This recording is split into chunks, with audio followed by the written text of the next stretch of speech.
Action. What's good, everybody? Welcome to another video on my channel. Welcome back, welcome back, welcome. Look at my roller sitting there because I'm wearing all black. Need to be all black rolled on like it ain't no thing. Welcome to my videos, welcome to my channel. Ninjani, I hope everybody is doing well since the last video. Sitting in front of you, for those who don't know me, is Mapula Satusa, also known as Maple on the Streets. No, not Maple on the streets. Just Maple, but on the streets. Thank you so much for tuning in. Please do subscribe to my channel. It costs 0 rand. And yeah, guys, so sitting in front of you is my Mapula Satusa. I am an attorney, content creator, and a small business owner. We are manifesting it to be a big business or multiple business owner. Okay, so we've been getting questions. Hekiruwi is because me and the lawyer corner, I feel like we are a brand and we need to just, there might be a team coming through. So we have been getting questions, a lot of interview questions, a lot of please help us with our first interview. Please let us know what to expect in our first interview. And I was a little bit shook and shaken by that because me personally, I've only had 5 interviews and I've gotten 3 out of the 5 interviews that I've went to, so I don't think that I have that much experience and that much knowledge to share with you guys on what to do, what not to do, how to prepare and everything. But like we know, the lawyer corner is all about my personal experiences and hopefully they will help shed some light. One thing about the lawyer corner, if you are new, is that this is a channel that is helping people who are studying law bridge the gap and understand certain things that might not be available in varsity. Me personally, there's a lot of things that I've done here on my channel that were not available when I was in school. So there's going to be a lot of content that I'm trying to help bridge because there's a lot of things that they don't teach us in varsity, which we cannot blame them. They are teaching us theory, but they could add a little bit extra. But since they aren't adding in a little bit extra anytime right now, you can just tune into my channel. So the questions or the list that I've prepared a list of 4 things. It's a mixture of what to do and questions to prepare for. It's only 4 of them. I don't want to make the video too long, but I feel like these are the most important things that you need to do. I did note them down. Note them down. Note. Okay. Yeah. I did note them down. So without any further wasting of time, let us get into the video. People are home. I just want to show you what time it is. I'm not rich yet. I don't have a branded watch. 5 minutes to 6. 5 minutes past 6, sorry. Okay, anyway, so my list consists of 4 things. And the first and the most important one that I think that you should do is research the firm. Research the firm. Know what the firm is about. Know what they deal with. Know what they want to branch out in. Know how you will fit into what they're already doing at the firm. Sometimes you'll find that there isn't a website for the law firm. This is what I found out at this place at this firm where I'm working. They didn't have, at the time when I was going for my interview, there was no website. But when I googled my boss's name, there were articles about him, what he does, what he's about. So that also helped me when I went for the interview. So if you know the director of the company, research him. LinkedIn, guys. There's attorneys at law. There's a lot of places where you can research what that company is about. Even if they don't really go into detail, but if they say that we do litigation, estates, and divorce, go read up on litigation, estate, and divorce just to know, like, what is it about, what they handle, the procedures, and what is expected. Another thing that you need to do when you research is like when you mention how you found them, make it seem like, you know what, guys, I heard about this firm and I needed to know about it. I needed to be a part of it. And when I found out all the amazing things this firm has, obviously you're not going to say this, but make it seem as if that you heard of them, and once you heard of them and heard what they are about, you saw yourself there. Okay, so research the law firm. The second thing that I've noted down is a question that I was asked at my first interview. So my first interview that I went to was at a place in Johannesburg called Rosebank. Okay, this is me coming from my little city, Polokwane, coming to play with the big dogs. I was super nervous. Was I fully prepared? Let me tell you honestly, not fully. I was not fully prepared for that interview, and that's why it trapped me. One of the questions that they asked me, I'm not saying this is the question that trapped me, but this is one question where I felt like I kind of didn't know what they wanted me to say, because it's like they were forcing me in a direction that I didn't want to go in. So, anyway, the second question is, how would you deal with a disagreement with your supervisor? They are going to ask you this because you are coming in as a candidate attorney. You are going to have a supervisor, but at the end of the day, you do have your own brain. So, how do you handle conflict, or how do you handle a disagreement with your supervisor? Obviously, you have the knowledge of saying, this person knows more than me, I just came out of school. But at the end of the day, sometimes people oversee things, or they don't take into cognizance some of the things that you might note or might pick up, because you might have gone through it with a fine-tooth comb, because you're still a candidate attorney and you want to make sure you understand it. And then they understand it, but somewhere, somehow they have forgotten it. So how to deal with this is just, or how to deal with a question like this is that, show them that you're not overbearing. In order to be a successful attorney, you need to be able to voice out your opinion without being overbearing. Overbearing just means that you're not going to shout, you're not going to scream at someone, you're not going to, you're not going to put your emotions in there. As an attorney, you are taught that you need to articulate yourself properly. You need to make sure that what you're saying is coming across clearly. Sometimes people say that lawyers like to explain unnecessarily, but it's because we know the bigger picture at the end, and you need to make someone walk through the steps so that when they get there, it's like, give them an aha moment at the end. So if you do have a disagreement with your supervisor, make sure that the disagreement is not based on what you think. My boss always says, the law is not about what you think. It's not about your opinion. It's obviously, at the end, it is about your opinion and what you have to say about the research that you would have done, the facts of the matter, the evidence that is there. You are basing your opinion on factual evidence.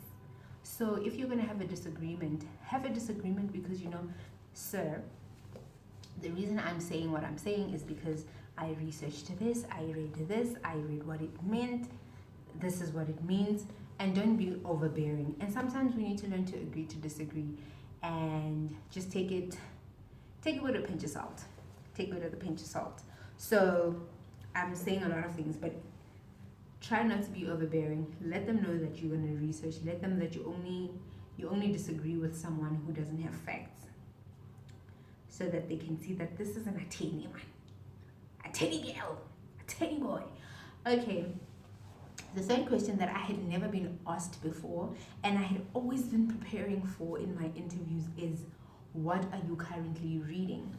So in the interview, my last interview, I was asked, what is the last case you followed, or what is the last case you're reading? Tell us about it and what you think. They are, in my opinion, I think that they are trying to see if you follow current affairs. They are trying to see if you're an avid reader and if you read things about the law, because this is your life now. You are going to have to encumber yourself in it. So I feel like that's what he was trying to do, to see, does she read cases? Does she just read them to understand? Or is she going to read a case because she's in a pickle, And also, the reason why they were asking you what they were asking me, I think, that they want to know, do you just read in your free time in jail sometimes, just to read? Are you a person who needs to get forced to read? Do you read only when you're studying?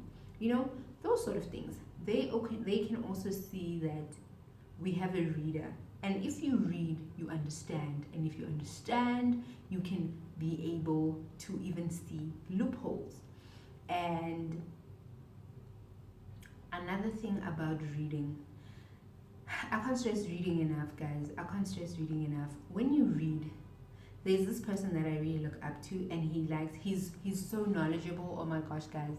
For me, I feel like he knows everything, and he'll say, I don't know everything, Maple. I don't. It's impossible. I know a lot. I know a lot because I read a lot. There's the only way for you to know is for you to read and understand. So yeah, on a side note, just for you guys personally as attorneys, as just people, if you want to know more, you gotta read more. That's just it. You can't. Gone are the days of ending a fight with a swear word or just saying, yeah, at the end of the day, you're not pretty. And then, facts, Baba, facts. So the last and final thing, or the last and final question, is that you need to prepare for the famous questions. And I know you guys know about the famous questions. Tell us about yourself. What are your weaknesses? Why did you get into law? Tell us about yourself is one of the most famous questions. Most of the time, it's one of the first questions. What they are trying to do is they want to know about you and your legal career. Even if you don't have a legal career, they want to know about your school career because that's where you are. So you're not going to say, I grew up in a four-room house with mom and dad. Oh, struggle was no. Personally, I wouldn't suggest you to start there, unless when you're done articulating your education and where you are now, they ask you, but where did you grow up and all those things. I feel like that question, it can go either way. After you're done with that, they can move on. After you're done with that, they can ask you more about your personal life. So I would just suggest that you say, okay, no, I'm from Polokwane, born and bred there. I went to this primary and I went to this high school, and that's where I fell in love with the law. I decided to study it at this university, and I've graduated. I've done my what's this? Don't tell them about hobbies. Don't tell them about hobbies. Tell them about educational extracurricular activities, okay? Things like I was in the debating team, I was the captain in the debating team, I was the researcher in the debating team. It's going to benefit you in this line of work.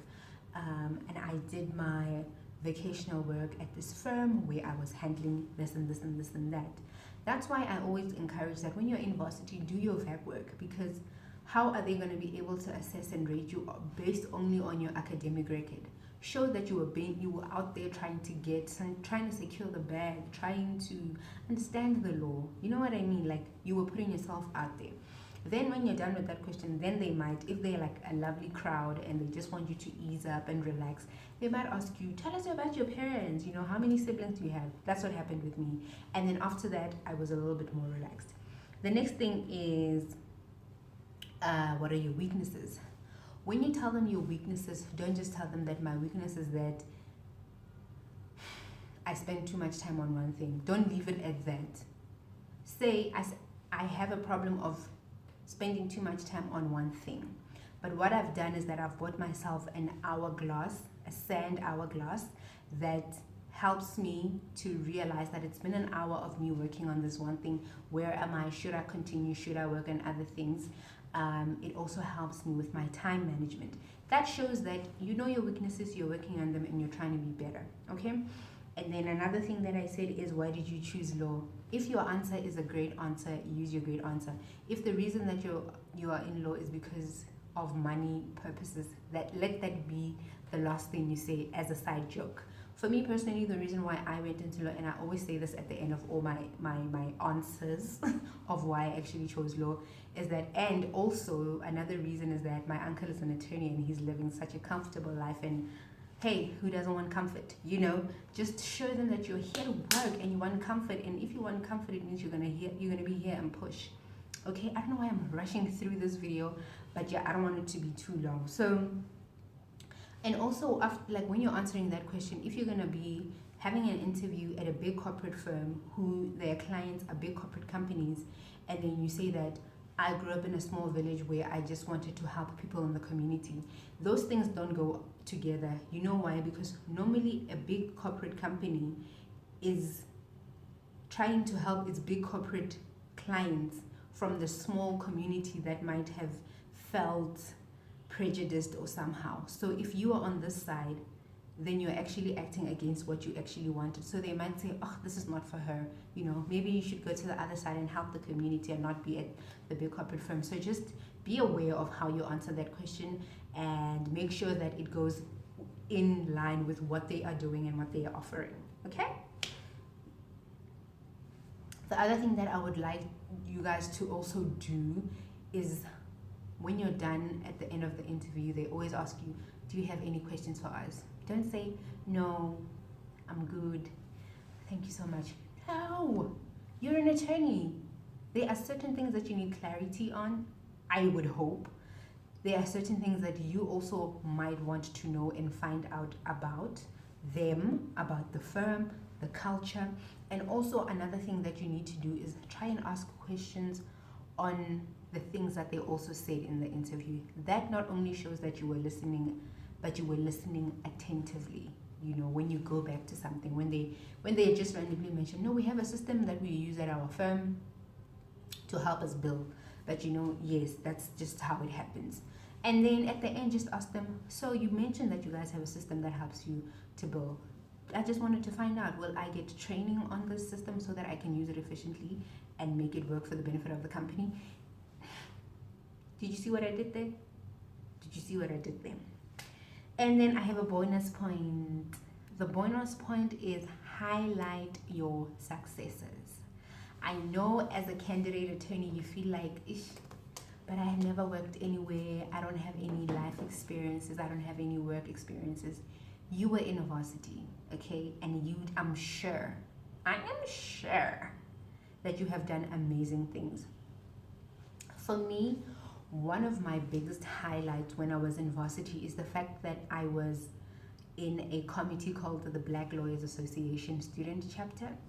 So for me, I learned a whole lot of other skills that I couldn't have learned in a classroom. So I kept mentioning it somewhere, somehow, you know, like I would just mention that I work very well in a team, and I base this fact on the reasons being that when I was in varsity in my third year, I was nominated into a committee called the Black Lawyers Association, and I was part of the executive, and I was the treasurer. And being the treasurer, I needed to learn organizational skills and negotiation skills with funders. I needed to learn how to work in a team because I needed to work with the chairperson, the events manager, I needed to work with the secretary, I needed to work with people in a group, and we had to run a well-oiled machine. So me working in a group and working individually, me being in there taught me how to work individually as a treasurer to bring success to the rest of the team. That is a success. It might look like nothing, but that is a success. That is a skill that you picked up and nobody forced you to do it. You know what I mean? Or you can just mention that one of my biggest highlights is the fact that I graduated with 18 distinctions or 10 distinctions, you know, and that made me feel very proud. Or my aim was to pass this LLB record time, because I've heard people saying that an LLB is so difficult, you won't make it, and I was so proud of myself that I had a vision, I worked on it, and I succeeded. That is something. So I hope this video helped you guys. I'm not guaranteeing that these things are going to help you. I'm not guaranteeing that they're going to get you a job, but I am very certain that they will help you and they will ease you nicely into the interview. And I hope this really helped you. This is my second time shooting this video because the first one, my mood was just on a damper. Like my energy was so low. I even got a power rate for you guys because my energy was just off. I watched the video, I'm like, this is not maple. But anyway, not trying to make this video any longer. Thank you so much for all the old subscribers, all the new subscribers. I hope the content is amazing. I hope you're enjoying it. If you want to see anything, please let me know on the comment section. I do get my inspiration from you guys and from the lack thereof of the education system, or the bridge thereof. I love you guys so much. It's 6:20. Let me go home. Bye guys. Don't forget to like, subscribe, and click the notification bell. I love you.